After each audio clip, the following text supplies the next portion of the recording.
नगरिया निहाल सखिया कि चारों दुल्हा में बड़का कमाल सखिया।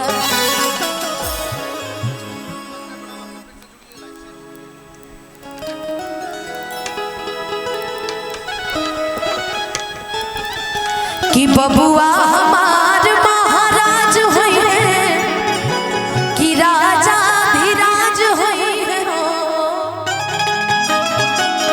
कि ललना मुकुट मणि पोखराज हुई है सिरवा के ताज हुई है हो कि ललना मुकुट मणि पोखराज हुई है सिरवा के ताज हुई है हो।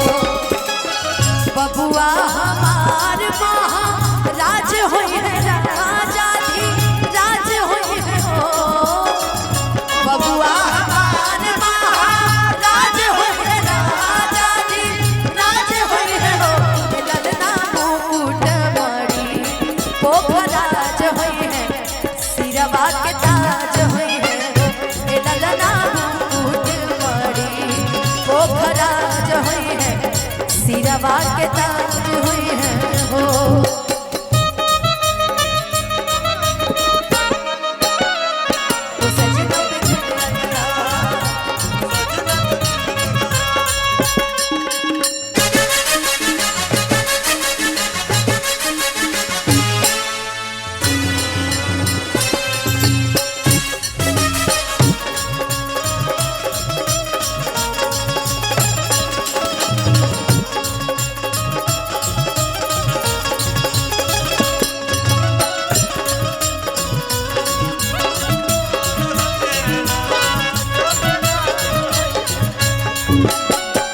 मुनि बाबा ऐसन बबुआ ज्ञानी हुई है राजा हरी दानी हुई है हो। मुनि बाबा ऐसन बबुआ ज्ञानी हुई है राजा दानी हुई है हो। ललना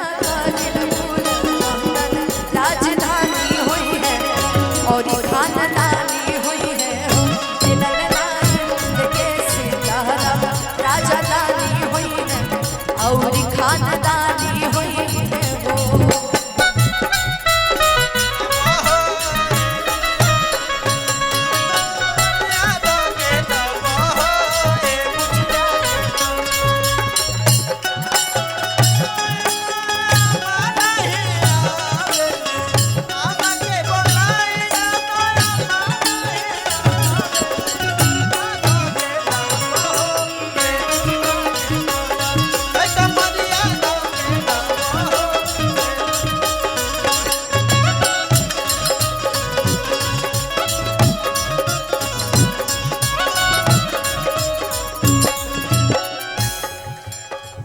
हमारा बुझाता बबुआ जियम होई है नानाईता दियम होई है हो।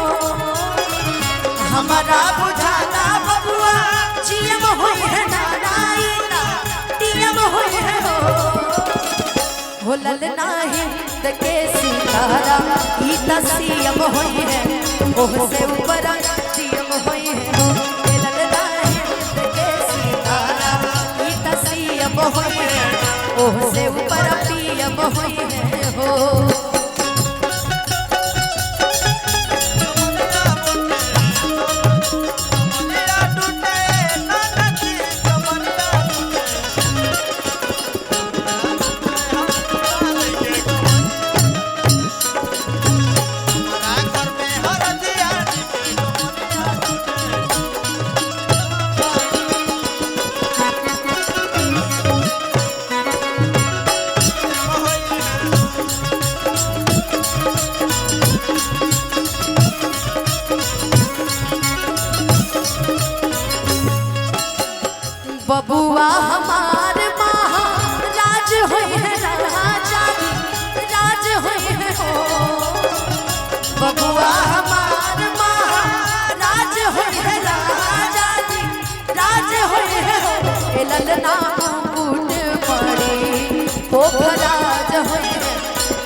चलते चलते बड़ी देर से सुमित जी हमारे गम गम गम